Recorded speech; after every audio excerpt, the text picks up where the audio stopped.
Hi guys, welcome back to your own channel Student Desk by TG. So today we are going to discuss about the overview of cells. Our new topic that is overview of cells. So सबसे पहले हम बात कर लेते हैं कि हम कौन कौन से टॉपिक्स जो है वो इनमें पढ़ेंगे. सबसे पहले तो हम पढ़ेंगे overview of prokaryotic and eukaryotic cells कि हमारे प्रोकैरियोटिक और यूकैरियोटिक सेल्स कौन से होते हैं, क्या होता है उनमें, फेजेस क्या होते हैं, हमारे वॉयरॉइड्स क्या होते हैं, माइकोप्लाज्मा और इकोलाई. तो हम इनके बारे में जो है वो डिस्कस करेंगे अपनी पार्ट्स में. तो सबसे पहले व्हाट इज अ सेल. हम सबको पता है सेल के बारे में, फिर भी थोड़ा सा बता देते हैं. सेल जो होती है हमारी वो बेसिक बिल्डिंग ब्लॉक होती है किसी भी लिविंग थिंग की. नॉट ओनली ह्यूमन बींग्स, कोई भी हमारी लिविंग थिंग्स हैं वो हमारी किससे बनी होती है, सेल से.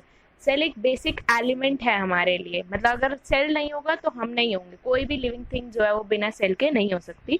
तो सेल जो हमारी वो बेसिक बिल्डिंग ब्लॉक होती है. स्मॉलेस्ट यूनिट ऑफ लाइफ है ये, इसके बिना कोई लाइफ नहीं हो सकती. हमारी जो ह्यूमन बॉडी है उसमें हमारे ट्रिलियंस ऑफ सेल्स जो हैं वो प्रेजेंट होते हैं. हर किसी का अपना स्पेशलाइज फंक्शन होता है. Trillions of cells are present in human body and they have their own specialised functions. ये हमें पता है कि हर एक सेल का अपना अलग फंक्शन होता है. सेल से हमारे टिश्यूज बनते हैं, टिश्यूज से हमारा ऑर्गन बनता है. तो इस तरीके से हमारी पूरी बॉडी जो है वो वर्क करती है. तो ऐसा माना गया है कि हमारा जो फर्स्ट सेल है वो 3 बिलियन ईयर्स अगो जो है वो देखा गया था. फर्स्ट जो उसको देखा गया वो 3.8 बिलियन ईयर्स अगो जो है वो देखा गया था, यानी कि approximately 750 million years after earth was formed. यानी कि 750 मिलियन साल बाद जो है वो देखी गई. जब अर्थ फॉर्म हुआ उसके 750 साल बाद हमारे सेल जो है वो फर्स्ट अपीयर्ड हुआ. और इसको सबसे पहले डिस्कवर्ड किसने करा था, ये आपके लिए क्वेश्चन है. आप देखिए कि किसने सेल को जो है वो सबसे पहले डिस्कवर करा था. पढ़ा होगा आप लोगों ने, इसलिए मैं नहीं बता रही. अगर किसी को नहीं पता तो go and get the Google और I will type in comments so I get to know. Now we are going to discuss about the types of cells. Cell हमारे जो है वो दो टाइप के होते हैं on the basis of nucleus, कि किस में हमारा न्यूक्लियस प्रेजेंट है और किस में हमारा न्यूक्लियस प्रेजेंट नहीं है. उस चीज़ पे वो दो पे डिपेंड करता है, प्रोकैरियोटिक सेल्स और यूकैरियोटिक सेल्स. तो सबसे पहले हम प्रोकैरियोटिक सेल से स्टार्ट करते हैं कि प्रोकैरियोटिक सेल हमारा क्या होता है.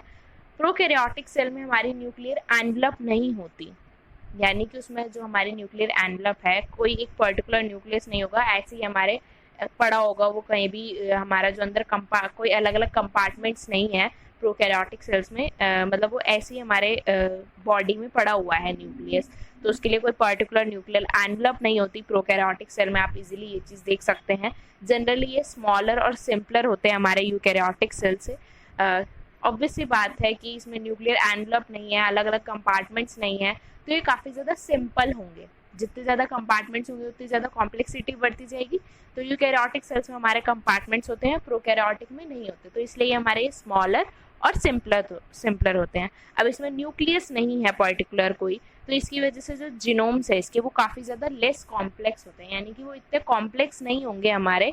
उनमें कोई पर्टिकुलर साइटोप्लाज्मिक ऑर्गेनेली प्रेजेंट नहीं है या फिर साइटोस्केलेटन प्रेजेंट नहीं है. क्यों? क्योंकि उसमें न्यूक्लियस नहीं है. तो इसकी वजह से उसका जीनोम जो है वो काफ़ी कम कॉम्प्लेक्स होता है हमारा. हम इजीली पढ़ सकते हैं उसमें. मोस्टली जितने भी हमारे बैक्टीरियल सेल्स होते हैं प्रोकैरियोट्स के, वो हमारे स्फेरिकल होंगे, रॉड शेप्ड हो सकते हैं, स्पायरल हो सकते हैं. मतलब इन शेप्स में जो है वो पाए जाते हैं. इनका डायमीटर 1 to 10 माइक्रोमीटर जो है वो वेरी करता है, यानी 1 से 10 के बीच में कोई भी इनका डायमीटर हो सकता है. डीएनए कंटेंट जो होता है वो रेंज करता है इनका 0.6 मिलियन से 5 मिलियन बेस पेयर तक. यानी 0.6 से लेके 5 मिलियन बेस पेयर तक हम जो है वो पा सकते हैं. अलग अलग बैक्टीरिया के अकॉर्डिंग होता है. तो ये एक रेंज देखी गई है कि इससे ऊपर या इससे कम किसी बैक्टीरिया में नहीं देखा गया. ये सभी टाइप के बैक्टीरियाज को जो है वो इंक्लूड करता है और उसी के बेसिस पे इसको दो ग्रुप्स में जो है वो डिवाइड किया गया. प्रोकैरियोटिक सेल्स पे आगे हमारे दो ग्रुप्स में डिवाइडेड हैं, आर्के बैक्टीरिया और यू बैक्टीरिया. आर्के बैक्टीरिया क्या होते हैं? आर्के बैक्टीरिया में हमारे वो बैक्टीरिया होते हैं जो कि हमारी एक्सट्रीम कंडीशन पे जो है वो सर्वाइव कर सके, यानी कि काफ़ी ज़्यादा हॉट है या फिर काफ़ी ज़्यादा कोल्ड है या पीएच एसिडिक है ज़्यादा या पीएच बेसिक है, उनको कुछ फ़र्क नहीं पड़ता. वो हर एक एक्सट्रीम कंडीशन पे सर्वाइव करेंगे जो आर्के बैक्टीरिया होंगे हमारे. यू बैक्टीरिया किसको इंक्लूड करता है? ये हमारे उन बैक्टीरियाज को इंक्लूड करता है जो कि हमारे वाइड रेंज ऑफ एनवायरनमेंट जैसे कि सॉयल, वाटर और कहीं और जो पाए जा रहे हैं, नॉर्मल कंडीशन में जो पाए जा रहे हैं, उनको कौन इंक्लूड करता है? हमारा यू बैक्टीरिया जो है वो उन्हें इंक्लूड करता है।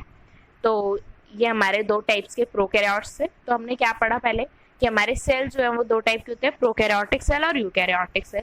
फिर हमने प्रोकैरियोटिक सेल के बारे में थोड़ा सा पढ़ा और उसके बाद हमने पढ़ा कि वो भी आगे दो टाइप का होता है, आर्के बैक्टीरिया और यू बैक्टीरिया। तो ये था हमारा प्रोकैरियोटिक सेल्स। नेक्स्ट वीडियो में जो है हम वो डिस्कस करेंगे यूकैरियोटिक सेल्स के बारे में। So please subscribe my channel so you get the notification whenever I upload the video.